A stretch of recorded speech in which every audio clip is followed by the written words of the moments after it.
जय श्री कृष्णा दोस्तों, मैं देवकरण और आज हम बात करेंगे एक महान आदमी के बारे में जो दुनिया छोड़ के जा चुका है। और वो महान आदमी का नाम है रतन टाटा जी, टाटा कंपनी के चेयरमैन।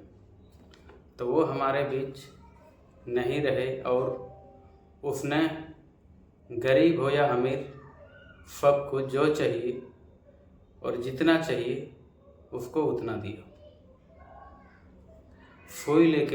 सुई से लेके प्लेन तक और होटल से लेके समुद्र तक सब उसके पास थे।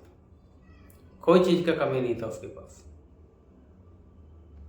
तो भी उसके पास 0 पॉइंट बोलिएगा तो 1% भी घमंड नहीं था उसके पास। पूरा नॉर्मल इंसान था वो, इतना दौलत रहने के बाद भी। और वो एक हिंदू धर्म के आदमी नहीं थे, वो पारसी समादाय के आदमी थे वो। और उसका जो दाह संस्कार होगा वो वर्ली में होगा और उसको जलाया जाएगा। हिंदू जैसे करते हैं वैसे ही करेंगे। पारसी समुदाय में बॉडी को जलाया नहीं जाता है,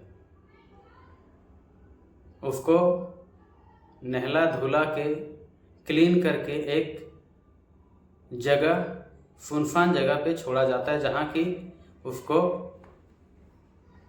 साइलेंट ऑफ टावर भी बोलते हैं, नहीं तो आप टावर ऑफ साइलेंट भी बोल सकते हैं।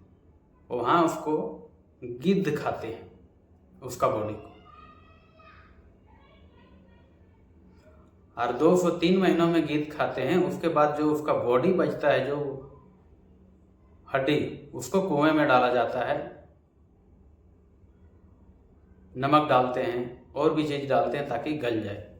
तो ऐसे रतन जी का बॉडी नहीं करेंगे, वो वर्ली में जलाएंगे। दाह संस्कार हिंदू तौर तरीके से होगा और अच्छे तरीके से होगा। लेकिन दुनिया से चले गए, लेकिन उसका जो एक सीख है वो आदमी लोग के जहन में और दिमाग में बस जाएंगे।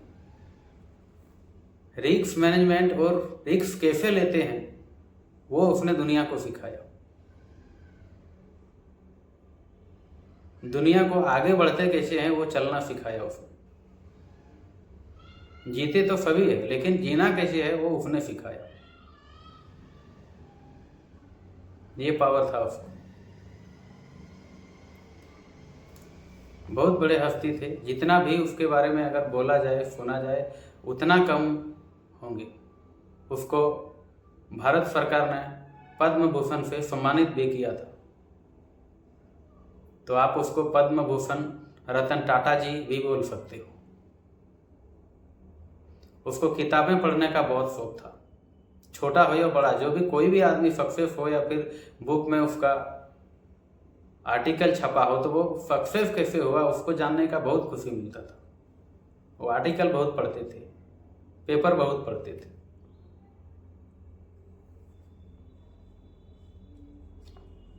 तो वो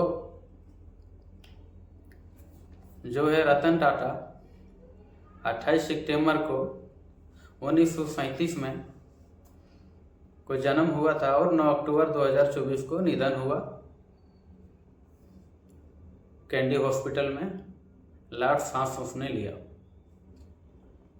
लेकिन दुनिया के लिए उसने बहुत चीज छोड़ के चले गए जो कि हम लोग उसको लाभ ले सके। कभी उसने ये नहीं सोचा कि हम इतना ही लेवल में या फिर इतना ही एरिया में रखेंगे ताकि हमको कोई आगे पीछे है नहीं। उसने पूरा अपना देश जो है भारत, उसको ही पूरा परिवार माना था। और लास्ट में जो ट्वीट किया था उसमें भी लिखा था कि हम ठीक हैं, नॉर्मल हैं,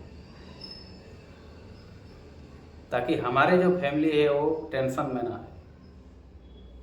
ये महानता थी उसके अंदर। पैसा तो सब लोग कमाते, बड़े भी बन जाते हैं, लेकिन ऐसे महान आदमी नहीं बन पाते। और हमको नहीं लगता है कि अब दोबारा ऐसा महान आदमी पैदा होंगे धरती पर। एक थे और एक चले गए। सबको जाना पड़ता है जब समय आने पर। कितना भी धन दौलत हो, लास्ट में यहीं छोड़ के जाना पड़ता है जब बुलावा आ जाते हैं ऊपर वाले का। तो वहाँ किसी का नहीं चलता है, चाहे वो अब गरीब हो या चाहे अब अमीर हो। तो वो गए और उसको आत्मा को शांति दे। और भगवान भी उसको कभी भी बेड में सुलाया नहीं, हमेशा चलते रहा। थोड़ा बहुत तो सबको ट्रीटमेंट का ज़रूरत पड़ता है, लेकिन कभी वो बेड में गिरे नहीं। क्यों नहीं गिरे? क्योंकि वो एक अच्छे आदमी और एक महान आदमी और एक अच्छे कार्य से जाने जाते थे। तो भगवान उसको बेड में कैसे सुला देते थे? हो ही नहीं सकता उसको बेड में सुला दे, क्योंकि उसने कोई गलत कार्य किया ही नहीं था कि उसको बेड में लेटाना पड़े। हंसते हंसते आए और हंसते हंसते चले गए, और दुनिया को भी सिखा दिया कि जीना कैसे। बहुत सारे उसके बारे में वर्ड है,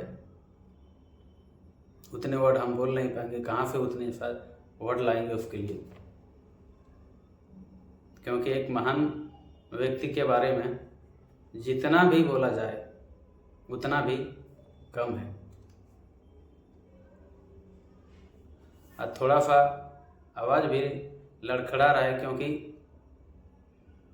मैं उसको 6 साल से उसका फ़ोटो जो है वो देखता था और उससे कुछ इंप्रेशन लेने की कोशिश करता था, ताकि अगर थोड़ा सा भी हमें उसके अंदर कुछ मिल जाए तो हमारा लाइफ सुधर जाएगा। हम ताकि सामने वालों को भी और अच्छे तरफ कैसे कुछ अच्छा बता सकेंगे। क्योंकि उसका जो एक एक ट्वीट था पूरा इंग्लिश में वो ट्वीट करते थे, लेकिन इंग्लिश हमको उतना ज़्यादा आता नहीं था। लेकिन उसको हम गूगल में जाके उसको स्कैन करके पढ़ते थे, ताकि उसने बोला क्या है, और उस बात को फॉलो करते थे।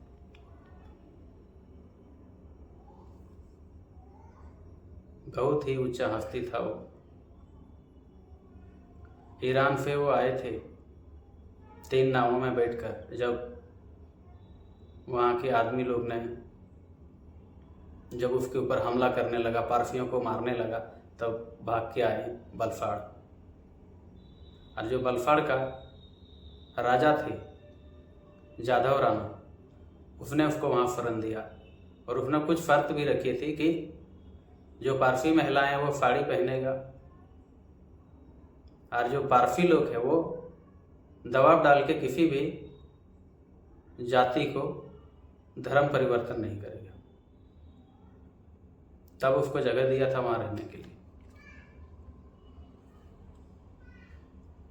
और पारसी लोग बहुत ही कम परसेंटेज में है, ज़्यादा है नहीं है, लेकिन जितने भी है बहुत ही दिमाग और बहुत ही हौसला और बहुत ही ऊंचा सोच के लोग रहते हैं इसके समुदाय में। छोटे सोच वाले नहीं रहते, और कभी घमंड करने वाले पारसी लोग नहीं रहते। इसके अंदर तो बिल्कुल घमंड रहते ही नहीं।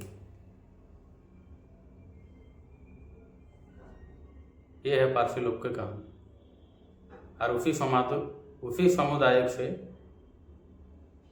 रतन टाटा जी भी आते हैं।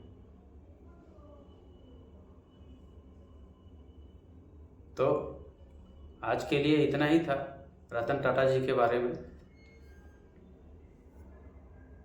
और ज़्यादा कुछ बोलेंगे नहीं हम। धन्यवाद और जय हिंद।